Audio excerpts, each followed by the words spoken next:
everyone. A very good morning to everyone. I hope you all are fine and doing well. Welcome to Oliveboard. Today we are going to start this CAIIB BFM Demo Class in which we learn how to qualify with this course.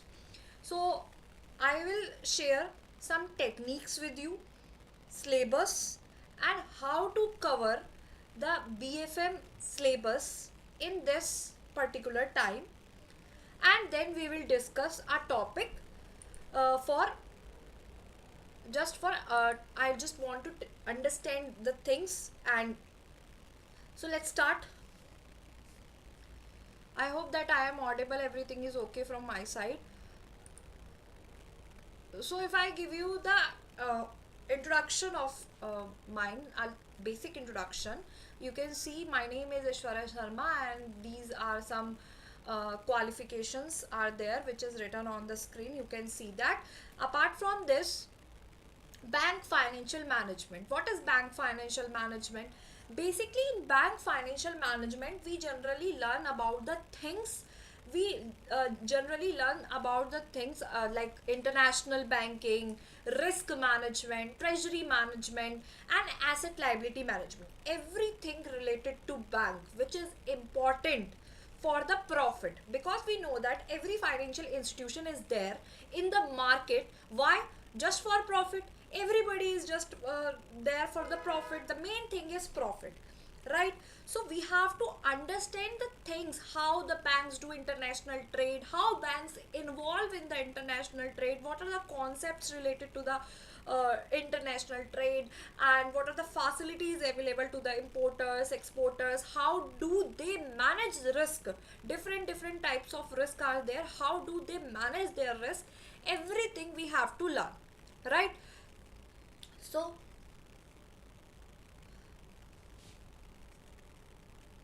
good morning, sir. I'm fine. What about you? So, we are going to learn about these things. So, if I'm starting the thing, this is the subject already we covered in the CIIB exam, and everyone is saying that BFM is one of the most complicated exam. But according to me, if we know the concepts, if we have the right knowledge of the concepts, we can clear this exam very easily. But we have to understand the concept in a right way. That is the requirement of the of this particular subject, right? When things related to monitoring, controlling, reporting, that is called financial management, right? That is called financial management. Now here in this particular subject, we are going to see four modules. First module is international banking, second module is risk management, third module is treasury management, and fourth module is balance sheet management. And if I am saying the priority level of these modules, A and B are the prior modules. Lots of questions are there in examination from this particular module A. And in module A, you will see lots of interesting chapters, like 10-11 chapters are there in module A, and all 10-11 chapters are very interesting, which contains lots of concepts, case studies, and some numericals. But if I talk about the concepts, every concept is very interesting in this. From the very first chapter to the last chapter, you will learn how to deal in the international transactions. Then module B, risk management. In this particular module, we are going to learn about different types of risk. And you know that some main important risks are market risk, credit risk, liquidity risk, operational risk, and interest rate risk.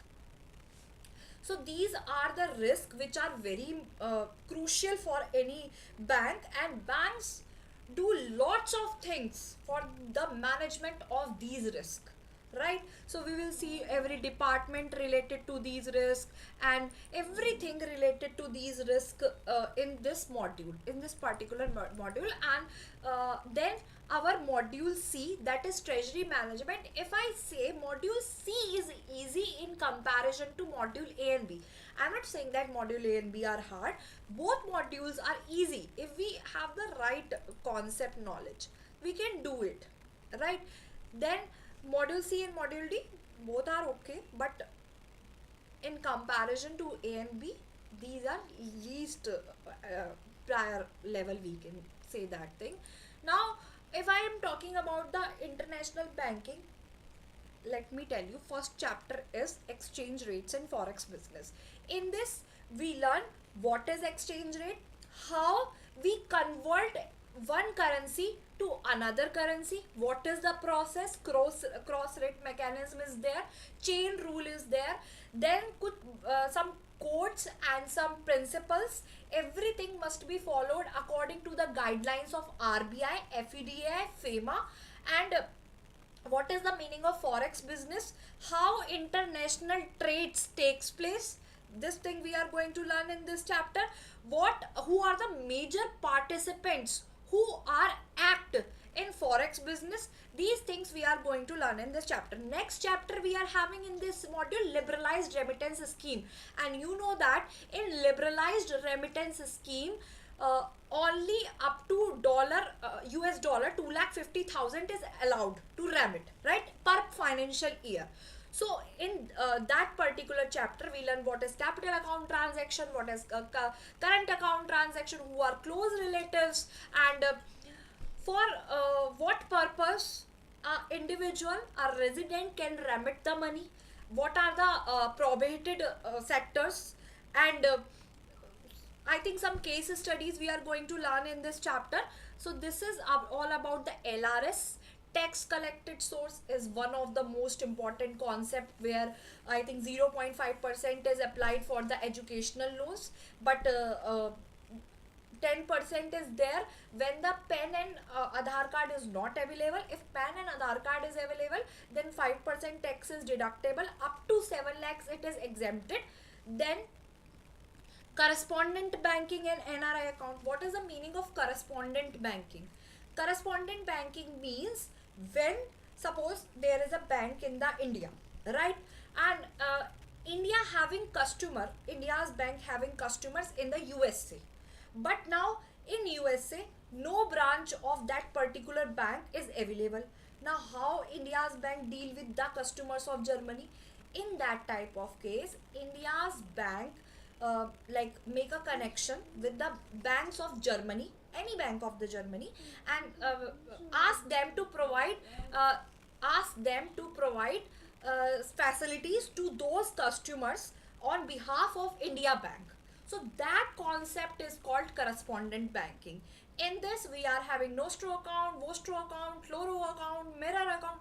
Every account have their own advantage, own characteristic, own feature. Some of the NRI accounts, some of the housing loans, which are like, so lots of facilities are available to the NRIs. So all these facilities we are going to learn about these facilities, and all some accounts, different accounts are there. And one of the most important things is SWIFT, CHIP, CHAPS. These are all are the payment settlement system, right? We are going to learn about these system, and you know that SWIFT is one of the popular one in the India and one of the reliable one. Chips and chaps are basically depends on UK based, RTGS is from India. And then we are going to learn about the NRI banking. Then we are going to learn about documentary letter of credit. Documentary letter of credit, if I give you the quick overview about this, documentary letter of credit is that topic in which basically when exporter and importer are from the different countries, they don't know each other, they have the trust issue. In that case, the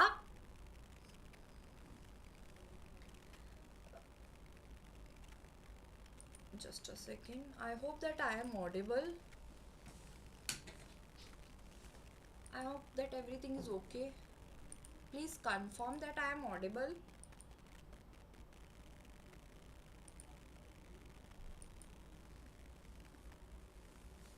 Okay. So, uh, here in this documentary letter of credit, when the importer and exporter are from the different countries, they don't have trust on each other. So basically, they do what? They enters into a agreement via their banks and via their banks, and their banks plays important role between exporter and importer, right? That is documentary letter, very interesting topic. In this you will learn inco terms, UCPDC rules. Thank you so much, thank you for telling me. So we are going to learn in this now. Next chapter is our documentary letter of credit. Then we have facilities for imports and exports. Okay, every country wants foreign reserves, foreign currency. So why they don't support their importers and exporters? There are lots of facilities available for the exporters and importers, including finances, loans, and lots of service portals are there. EDPMS, IDPMS. What are these portals? What is the gold card scheme? What is trade credit? What is buyer credit? What are the guidelines we are going to learn in this chapter? Very interesting chapter and short chapter, but yes, good chapter.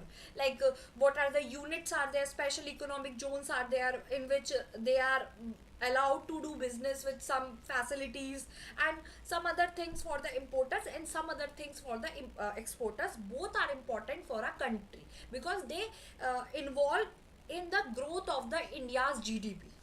Then external commercial borrowing. What is external commercial borrowing? External commercial borrowing is basically a loan, a type of a loan which is raised by Indian entities from the foreign companies. That is called ECB.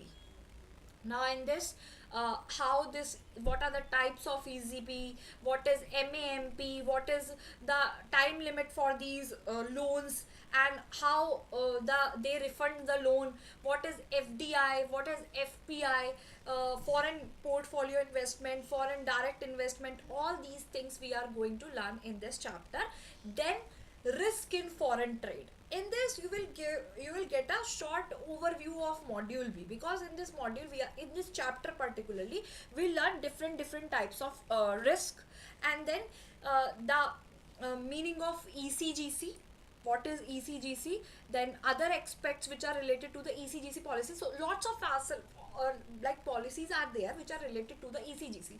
So what's our strategy? How can we cover the things? We will discuss every chapter.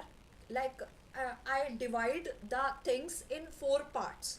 Module A having 6 to 7 days. So per day if we completing 2 chapter, then in 6 or 5 days we are done with 8 module. Now I am not going to leave anything in module A or B or C or D. In every chapter I will include everything. So because we don't know about the IIBF, what type of questions will be there in every examination, they are changing the pattern. So we are covering everything. I will provide you the PDF in a short note with easy language. You will get everything, and apart from this, every Sunday we are going to organize a YouTube session which completely based on MCQs. So we are cover our all the MCQs in the like extra MCQs from the YT session, and all the case studies and all these things we can cover in our next, that is I think cracker batch. This is the crash batch. So that will be the strategy. Apart from this thing, if you want to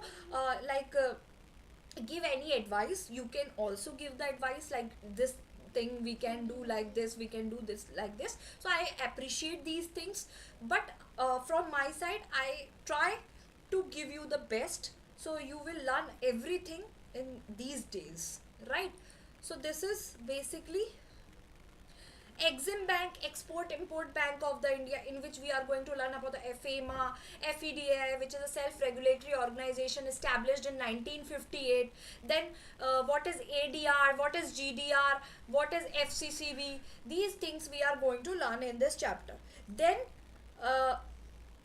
FEDI is an important self-regulatory organization which is very helpful for any bank to like direct, its goals and objectives. Then IFSC in India, opportunities at the IFS at Gift City. Gift City is there in the Gandhinagar, Gujarat, established in I think December 2020. And here are some permissible activities we are going to learn in the IBUs. What are the relaxations? What are the entities? Then how digitalization is increased in the international banking. What is the basic motive of this digitalization? As you know that today's youth, everyone is going for the like digitalization, everyone is opting digitalization, right? What is fintech? Why fintech becomes so much popular? So banks want to collaborate with fintechs. So what are fintechs? And what is the difference between manual process and now this, sorry, manual process and traditional process? So everything we are going to learn in this chapter about the technology. Then we are having module B, that is risk management. First chapter is very easy. Only the most important thing is in this because the question sometimes comes from this particular topic. What is the link between three trinities of the risk, capital and return? What are the basically relation between them? Because we know that higher the profit means higher the risk. Higher the risk, higher the reward. Then banking book, this chapter we can say, okay, we must know about the risk identification in the banking book. What is banking book? What is trading book?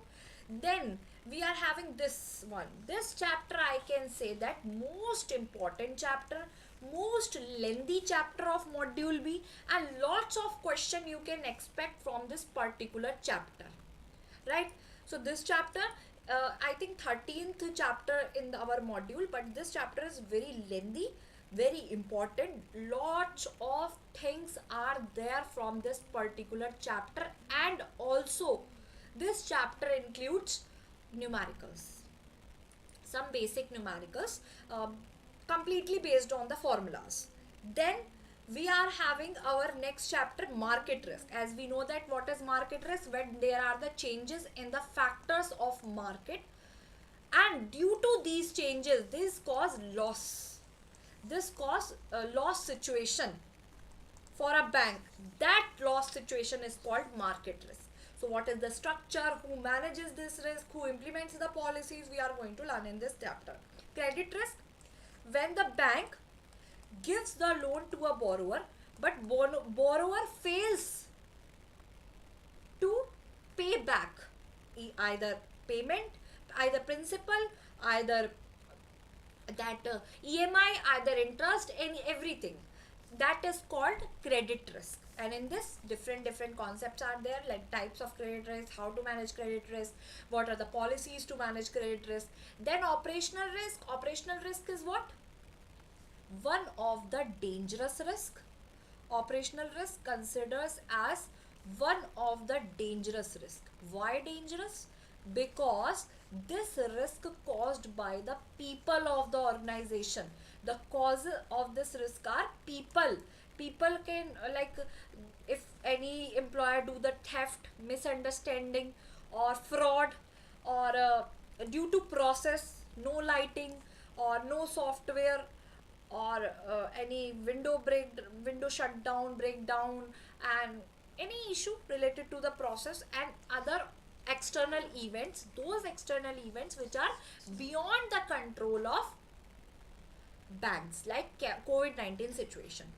Then liquidity risk management, when there is not enough cash available to the banks to fulfill their obligation, that is called liquidity risk management. Basel third, in this only two important ratios are there which are very important, LCR and SFR. From these two particularly ratios, you will see definitely question in every cycle. You can see there are questions available from these two ratios. So these two ratios are very important. Then we are having treasury management. Yes, treasury management, easy module, conceptual module, and short chapters are there, where we are learning like products of foreign exchange market, money market products, securities market products, domestic and global market, GRD, Indian depository receipt. What is ECB? Already you learned this in module A. Trade credit, what is rupee denominated bonds, then funding and regulatory aspects like cash reserve ratio, statutory liquidity ratio, why these two ratios are very important, what are the payment and settlement system. In India there are two payment and settlement system, RTGS and NEFT, right? RTGS is there for the large transaction, maximum amount is 2 lakh needed here, and NEFT is there for smaller transactions. Then see, market risk you already learn in module A. What is value at risk? That is the module which is used to determine the extreme loss conditions. That is value at risk. Then derivative products you are going to learn forward, option, future, swap, interest rate and currency swap, developments and Indian markets, and RBI guidelines on risk exposure. Just a minute.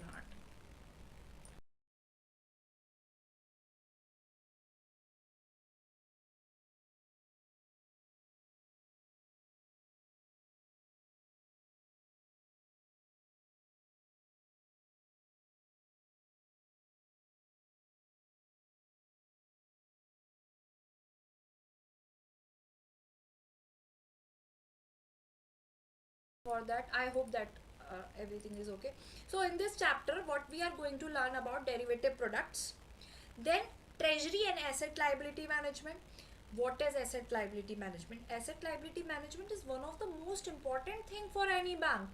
They have to take care of their assets and liabilities. They have to complete the mismatch between the assets and liabilities. Then use of derivatives. Then in balance sheet management you will see what are the components available in a balance sheet, what are the significance of the asset liability management, what is the purpose, what is the objective of asset liability management.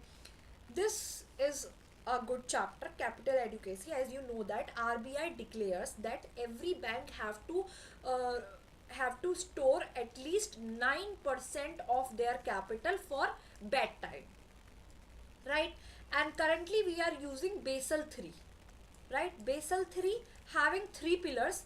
Pillar 1, minimum capital requirement, that completely tells that 9% is mandatory for every bank to keep for the bad time, like if any loss situation is there, so banks will at least survive in the market, right? Second is supervisory review process. In this, basically we can say if any bank goes in a wrong direction or falls below the minimum requirement of this capital, then in that case super regulators interrupt and give direction, correct direction to the bank. Then third is market discipline. Market discipline means transparency is a requirement. Transparency, every stakeholder, investor, public, they must know that what is the actual position of the bank.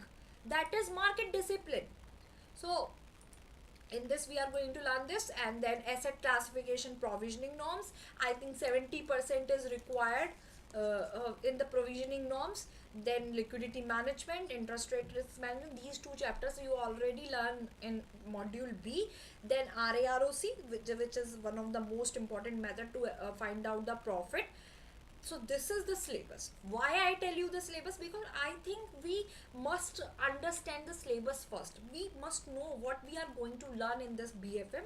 And when you learn the syllabus, like when you understand the syllabus, you know that which module is important, like which module is your favorite, which module is your weakness, which module is your strength. So that's why I tell you the syllabus. And then prioritize your module A and B module first priority. C and D module, don't skip C and D module. I'm not saying that C and D modules are not important, but according to the previous analysis, that I am saying that module A and B are important, right? And apart from this, practice as much as you can with the previous year question, with the analysis, as much as you can do give mock test and create a practical timetable. As I know that it is very difficult to like make a balance between a professional life and personal life, but I'm not saying don't enjoy your personal life. Give time to everything, because in life we have to enjoy everything, and already you all are a star, already you cleared JIIB, already you achieved a success in your life. So that CF is not, CAIIB is nothing in front of you. You can do this also. So yes, if you can dream it, obviously you can achieve it. So these modules strategy, and one of the most important strategy is self study. Self study is most important. Enjoy your life, but give focus to this self study. Now I am going to explain you a topic. I hope that will help you to understand the concept. So just allow me a minute. So I am going to tell you about LRS, Liberalized Remittance Scheme. This is second chapter. This scheme allowed all the individuals, they can send money abroad for current and capital account transactions, right? But business, partnership, firm, trust and NRI is not eligible. Now the question arises, what is the meaning of current and capital account transaction? How do we know that what is capital account transaction and what is current account transaction? So let me tell you.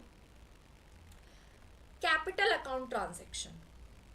Capital account transaction is that one that alters the asset or liabilities of a person, that changes the assets or liabilities of a person, right?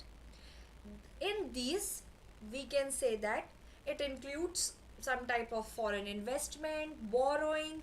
These are called the capital account transactions.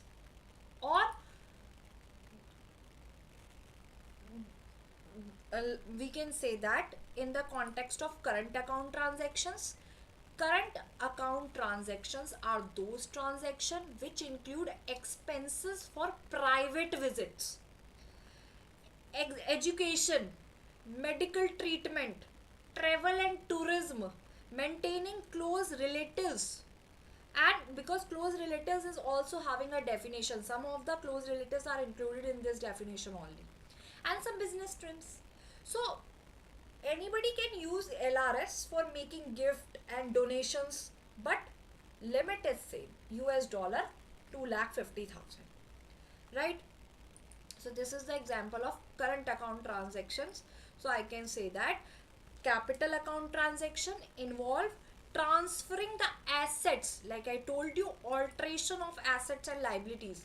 So transferring assets and liabilities between India and foreign countries. But current account transaction, payment for trade, loan, education, medical treatment and personal expenses. This is current account transaction. Now let me tell you about some sections of the liberalized remittance scheme. And you know that there is too much strictness in these sections because these sections are related to the FEMA. Section 4 is saying that Indians residents cannot own, cannot transfer foreign exchange or foreign property unless they were non-resident when acquiring them. Means any chunky punky in the India is not allowed to transfer foreign exchange or foreign property. If this chunky is American resident and purchased a property, in that case he can transfer. But if chunky is in India and he is trying to transfer or own a foreign exchange or foreign property, he can't. But under the LRS, residents can invest in foreign property. Residents can invest in equity, but they have to follow the rules. Section 6 is saying people exchange foreign currency with the authorized dealer. Who are authorized dealers? Who have the license, who have the permission to deal in the foreign exchange transaction. This permission is granted by RBI. So according to section 6, people can exchange foreign currency with the authorized dealer only for permissible capital account transaction such as investment abroad, and limits are set by the regulations. And most important thing here, some more sections are there. Let me tell you about these sections. There is one more section, that is section 10 subsection 6. This section 6 saying any person who is using foreign exchange, any person who is using foreign exchange for the purpose other than what he it was intended, and do not use that money for within the allowed time, so that person is considered that that person violated the law, right? And section 11 is saying that RBI can issue the directions to the authorized persons, like how to handle foreign exchange transaction. If these authorized dealers are not following the rules, the penalty is there up to 10,000. For continuing the violation also they can add 2,000 rupees per day. So you can see the strictness of the RBI or the FEMA regarding the rules. And yes, if someone breaks the rules in the FEMA Act or its regulation, they have to also give the fine, which if the amount is not clear, the fine could be up to 3 times of that amount. And if the amount is not clear, then 2 lakh rupees, and violation, if continues the violation, then 5,000 rupees per day. So you can imagine that what type of penalty is there, right? So then we can say some of the non-permissible remittances are there. Nobody can send money, nobody can't receive money for these purposes under the LRS.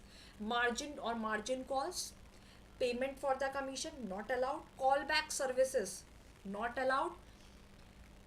Schedules are there.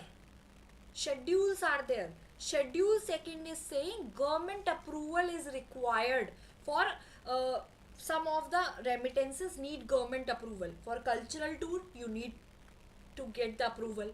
For if anybody wants to make any advertisement in the foreign print foreign media, they have to take that permission. If anybody give freights for vessels which are chartered by the PSUs, they have to take the permission. Payment of import through ocean transport, they have to take the permission. If anybody hire the charges like hiring any TV channel or anything, they have to take the permission. Or if anybody giving the prize money or sponsor any event, they have to take the admission. They have to take the permission, but if the limit exceed, in that case they have to take the permission. And also there is one more thing, that there are remittances which are permissible under the LRS. Private visit, anybody can do private visits, and anybody can take money, remit the money for private visits, but Nepal and Bhutan are not allowed. For gifts and donation, remittance allowed. For employment, remittation allowed. For emigration means permanently moving to another country for employment. For maintenance of close relative, that is allowed, remittance allowed. Business travel allowed. Accompanying a patient abroad for a medical treatment, that person is also, we can say, allowed, like that remittance can also be allowed. Purchase of object of art, allowed. All out, nahi, allowed. So that is the thing here. Now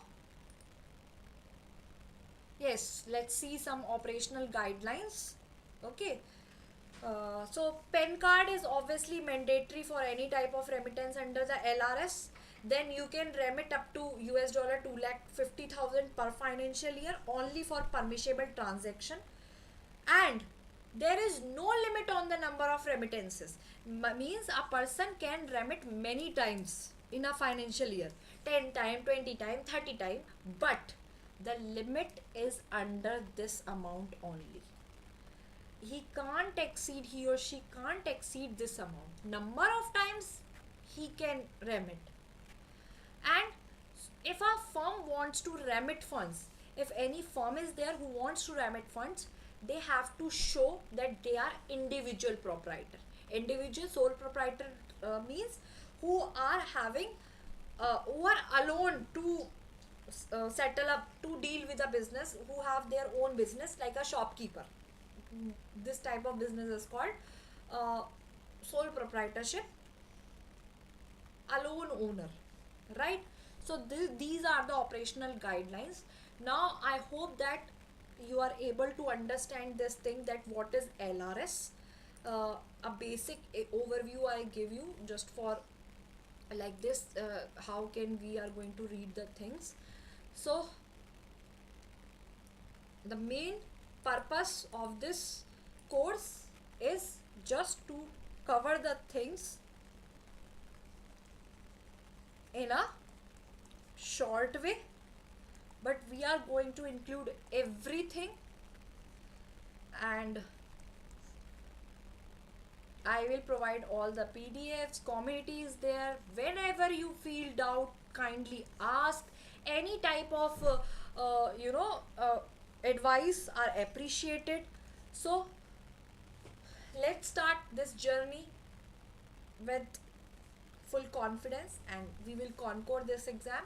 I hope that everything is clear to you in today's session. If anything you want to ask, you can ask. So